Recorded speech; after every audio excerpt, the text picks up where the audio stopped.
कहानी के शुरू में हमें बताया जाता है कि कंपनी है जो लोगों को फंसाकर जानलेवा कमरे में डाल देती है, जिस कमरे का नाम होता है एस्केप रूम। उस कमरे में कुछ पहेलियां होती हैं जिन्हें ना सुलझाने पर उनकी मौत हो जाती है। ये गेम अमीर लोगों के लिए बनाई जाती है क्योंकि वो इसे देखकर काफी इंजॉय करते हैं और शर्तें लगाते हैं। पहले जब एस्केप रूम बनाया गया था तो उसमें से एक लड़की जिसका नाम जोई है वो और उसका दोस्ती जिंदा बच पाए थे, जिसके बाद जोई ने कसम खाई थी कि वो इस कंपनी का राज सबके सामने खोलकर इन जानलेवा गेम्स को बंद करवाएगी। फिर इसके बाद हम एक आदमी को देखते हैं जो उस कंपनी के लिए काम करता है और यही कंपनी को पूरा एस्केप रूम बनाकर देता है। इसकी वाइफ और एक बेटी भी थी, बेटी का नाम क्लेयर था। अब उसकी वाइफ को उसका एस्केप रूम बनाने वाला काम पसंद नहीं था, इसीलिए वो अपने हस्बैंड को कहती है कि इसका बुरा असर हमारी बेटी पर भी पड़ेगा, इसीलिए मैं तुमसे डिवोर्स चाहती हूँ और अपनी बेटी को लेकर जा रही हूँ। उसका हस्बैंड कहता है कि ठंडे दिमाग से काम लो और फिलहाल मैं मसरूफ हूँ, कुछ देर बाद हम इस पर बात करते हैं। फिर उसकी वाइफ नहाने के बाद एक कमरे में आकर बैठ जाती है, लेकिन तभी इस कमरे को लोहे के 3 रॉड बंद कर देते हैं। ये देख वो फौरन समझ जाती है कि मेरे हस्बैंड ने मुझे एस्केप रूम में फंसा दिया है। अब रूम का टेम्परेचर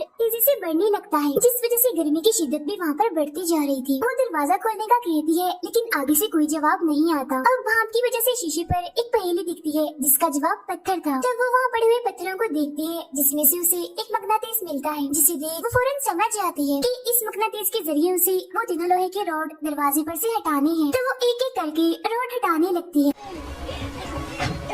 लेकिन कमरे का टेम्परेचर 240 डिग्री से भी बढ़ता जा रहा था, जिसकी वजह से उसकी जल्दी पिघलने लगती है और आखिरी रॉड हटाने से पहले ही इतनी गर्मी की वजह से उसकी मौत हो जाती है। अब कुछ सालों बाद हम देखते हैं कि उन दोनों की बेटी यानी क्लेयर अब बड़ी हो चुकी है। उसके डैड ने उसे एक कमरे में बंद करके रखा हुआ है क्योंकि वो भी अपने डैड की तरह एस्केप रूम बनाने में काफी माहिर है, इसीलिए अब उसके डैड उसी से ही एस्केप रूम बनवाते हैं। अब यहाँ क्लेयर के डैड को इस बात का भी काफी गुस्सा था कि जोई उनकी गेम से जिंदा बच गई थी, इसीलिए अपनी बेटी को मुश्किल से मुश्किल एस्केप रूम बनाने का कहते हैं ताकि इस बार जोई बच न पाए। दरअसल इस बार भी उन्होंने जोई के लिए जहाज में एस्केप रूम बनवाया है क्योंकि वो जानते थे कि वो जहाज के जरिए ही न्यूयॉर्क आने वाली है।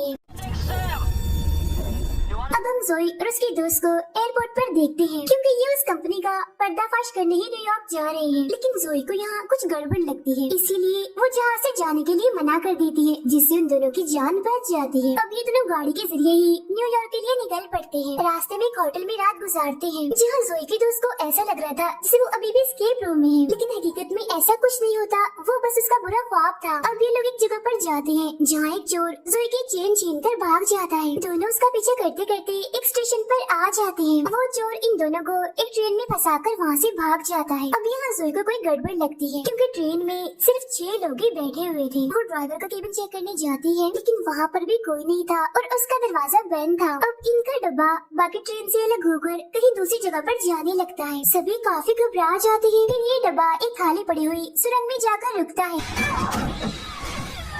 जोई का दोस्त ट्रेन का दरवाजा खोलने की कोशिश करता है लेकिन वो बंद था। यहाँ जोई और उसके दोस्त को ये बात समझ आ जाती है कि उस कंपनी ने आके इन्हें ढूंढ ही लिया और यहाँ फंसा दिया। मगर और हैरान करने वाली बात ये थी कि ट्रेन में मौजूद बाकी जो 4 लोग हैं वो भी पहले इस जानलेवा गेम को जीत चुके हैं, यानी अब ये इन सभी चैंपियंस की गेम है। फिर कुछ मशीन्स के जरिए पूरी ट्रेन में करंट फैला दिया जाता है, यानी कि अभी लोग किसी भी लोहे की चीज को हाथ नहीं लगा सकते थे। एक लड़के को सीट के नीचे एक बैग मिलता है जिसके अंदर से तौलिए और दरवाजा खोलने वाला हैंडल निकलता है। इस हैंडल के जरिए ये ड्राइवर वाले केबिन को खोल लेते हैं। अंदर इन्हें एक टोकन मशीन मिलती है जिसके अंदर 9 टोकन डालने थे। इसके ऊपर लिखा हुआ था कि पोस्टर्स की गलतियों को ढूंढना होगा। ये लोग एक पोस्टर को देखते हैं जिसमें से ए गायब था। अब ऐसे करके ये लोग बाकी स्पेलिंग की गलतियों को भी ढूंढने लगते हैं। जोई देखती है कि ट्रेन के ऊपर टोटल 26 हैंडल्स लगे हुए हैं और एबीसी में भी 26 लफ्ज होते हैं। मतलब ये है कि जो लफ्ज गायब हैं उन्हीं लफ्जों के हैंडल्स को खींचना है। एक लड़की को बैग में से रबड़ का काफी बड़ा सा टुकड़ा भी मिलता है जिसे काट कर ये आपस में बांट लेते हैं ताकि लोहे के उन हैंडल्स को खींच सके और इन्हें करंट ना लगे। जोई एक हैंडल खींचती है जिसमें से टोकन बाहर आता है जिससे वो टोकन वाले डब्बे में डाल देती है। इसके बाद ये लोग सभी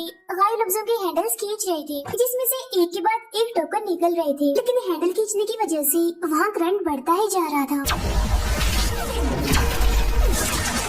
अब एक लड़की को आखिरी 3 गायब लफ्ज मिल जाते हैं, लेकिन इससे पहले कि वो इस बारे में किसी को बताता, गलती से वो लोहे के पाइप को पकड़ लेता है और करंट लगने की वजह से उसकी मौत हो जाती है। जोई देखती है वो वेलकम बैक लव्स बन रहा है, जिसकी आखिरी 3 गायब लव्स वो बाकियों को बताती है। जोई का दोस्त जल्दी से उन हैंडल्स को खींचता है और टोकन्स निकलने पर मशीन में डाल देता है। ऐसा होते ही वहाँ एक रास्ता खुलता है जिसके जरिए ये सब वहाँ से निकल जाते हैं, लेकिन वो एक लिफ्ट में आ चुके थे जो इन्हें जमीन के काफी अंदर ले जा रही थी। लिफ्ट में रुकते ही सब एक दूसरे को अपने अपने बारे में बताते हैं। इनमें से एक लड़का प्रीस्ट होता है, एक लड़की राइटर और एक नर्स थी। अब ये लोग लिफ्ट से निकलकर एक बड़े से एस्केप रूम में आ जाते हैं। इन्हें यहाँ से गुजरकर सामने बने दरवाजे में जाना था, तब वो राइटर लड़की बगैर सोचे समझे वहाँ जमीन पर पैर रख देती है, जिससे फौरन वहाँ लेजर चल पड़ती है, लेकिन किस्मत से कोई नहीं मरता। अब ये लोग उस राइटर लड़की को वहाँ से बाहर निकालते हैं क्योंकि उसने अपना पैर गलत टाइल पर रख दिया था। ऐसा होते ही लेजर वापस से बंद हो जाती है। तो अभी लोगों को 10 मिनट के अंदर अंदर उस दरवाजे के रास्ते जाना है, वरना वो दरवाजा बंद हो जाएगा। लेकिन अगर इन्होंने गलत टाइल पर कदम रखा तो लेजर इनको मार देगी।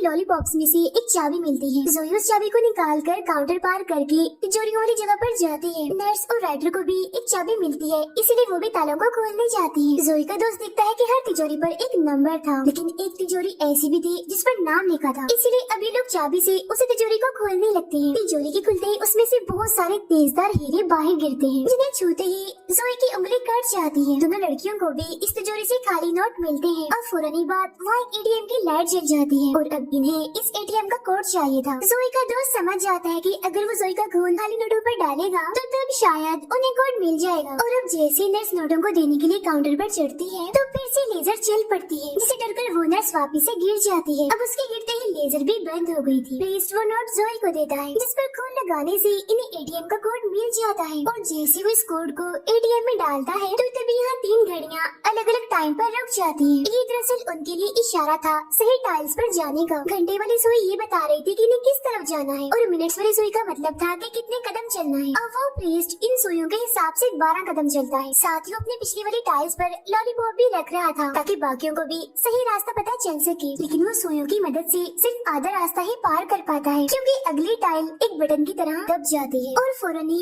एक और तिजोरी सामने आती है और जिस टाइल पर वो खड़ा था उस पर भी एक पहेली लिखी आती है। तिजोरी को खोलने के लिए ये लोग घबराते हुए कोड ढूंढने लगते हैं, लेकिन इनके पास वक्त बहुत ही कम बचा था, इसीलिए वो प्रीस्ट कोड के भरोसे पर ही आगे बढ़ने लगता है। बाकी लोग उसे मना भी करते हैं, लेकिन वो किसी की नहीं सुनता और एक गलत टाइल पर पैर रख देता है, जिससे लेजर फिर से चल पड़ती है। उसका सर हड़बड़ी में एक टेबल से टकराता है और वो बेहोश हो जाता है। दोनों लड़कियां उसका पैर गलत टाइल से हटाती हैं, जिससे लेजर फिर से बंद हो जाती है। वो राइटर पहले का मतलब समझ चुकी थी, इसीलिए उस तिजोरी के हैंडल को घुमाती ही रहती है, जिससे वो खुल जाती है। अब की बार उसके अंदर से एक नक्शा निकलता है। जोई उस नक्शे को लेकर वहाँ दीवार पर लगे एक डिजाइन पर रखती है, जिससे अब इन्हें बाकी का आधा रास्ता भी मालूम हो जाता है। जोई यही रुककर बाकियों को आगे का रास्ता समझाती है, जिसके बाद ये बेहोश पड़ी प्रीस्ट को भी लेकर वहाँ से निकल जाते हैं। जल्दी से जोई भी भागकर दरवाजे की तरफ जाती है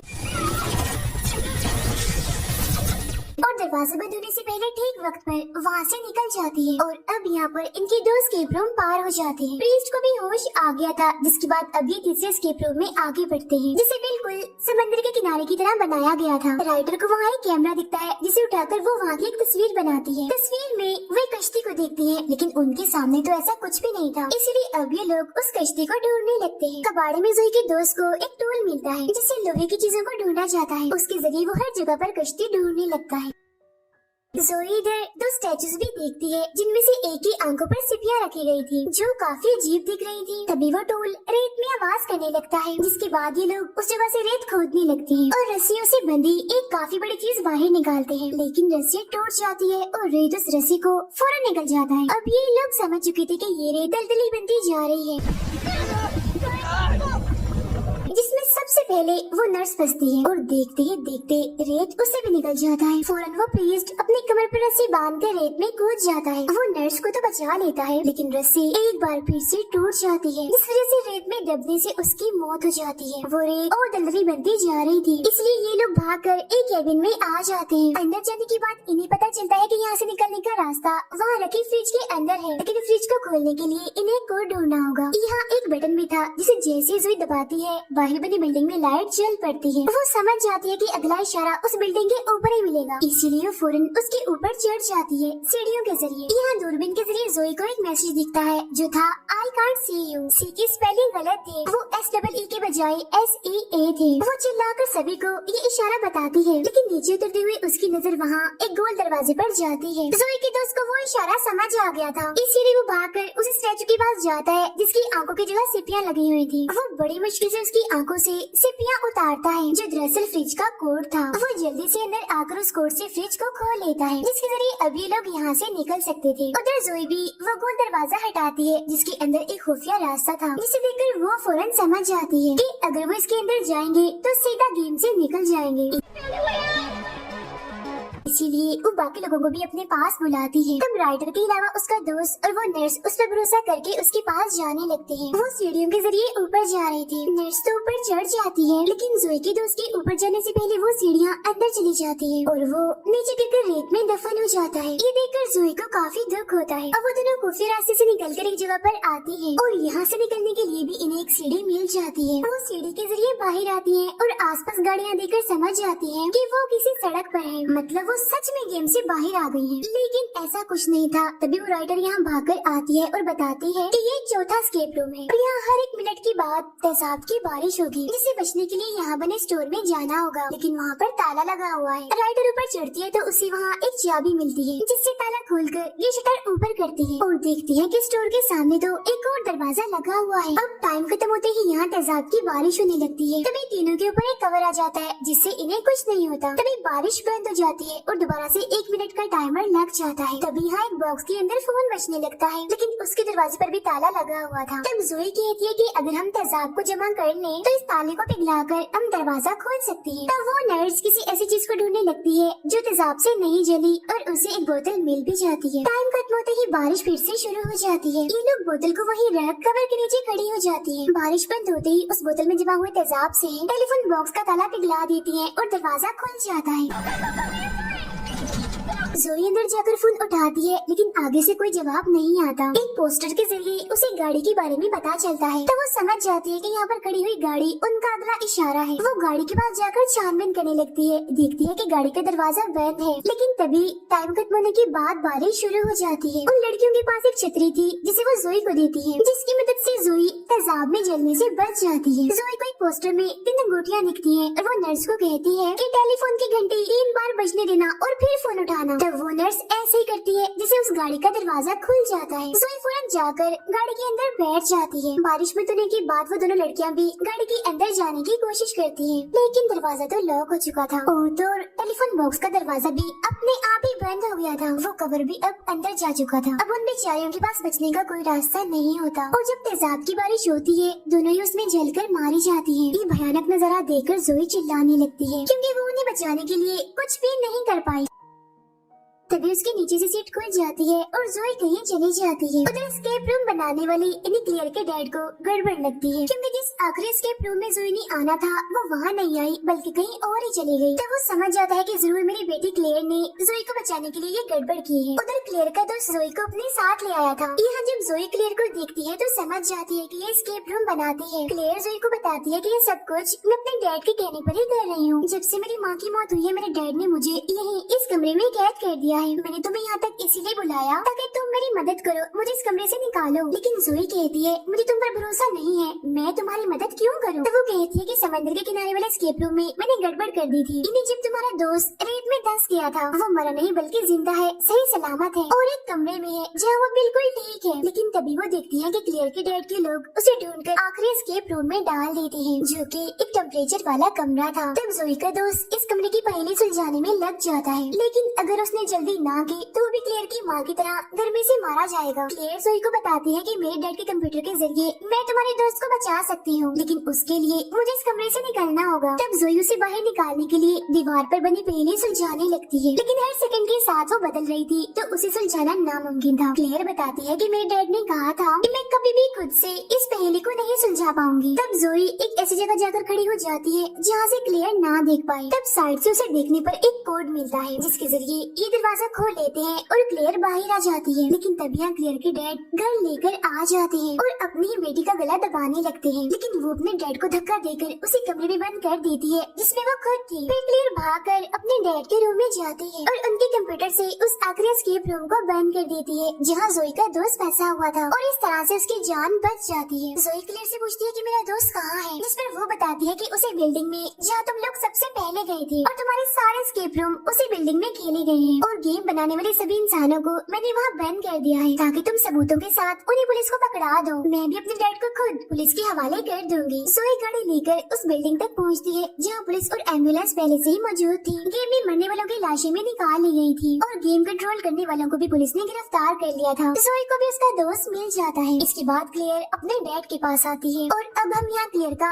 असली चेहरा देख पाते हैं कि वो कितनी खतरनाक है। वो असल में बचपन से ही पागल है। जब वो छोटी थी तभी से उसे बुरी आदतें पड़ गई थी, इसे दूसरों को चोट पहुँचाना, सबके साथ बुरा सलूक करना और भी बहुत कुछ। लेकिन उसकी माँ उसे सुधारने के लिए एक मेंटल हॉस्पिटल में भेजने वाली थी, इसीलिए उसने अपनी ही माँ को उस टेम्परेचर वाले एस्केप रूम में फंसाकर मार दिया। जी हाँ, उसे क्लेयर ने ही मारा था। जिसके बाद अब वो यहाँ अपने डैड को भी मार देती है ताकि वो और ज्यादा खतरनाक एस्केप रूम बनाए और उसकी तारीफ हो। अब वो शुरू से ही काफी मासूम बनने की कोशिश कर रही थी, लेकिन वो इतनी पागल थी कि अपने माँ बाप को ही मार दिया। और इसी के साथ ये फिल्म यहीं पर खत्म हो जाती है।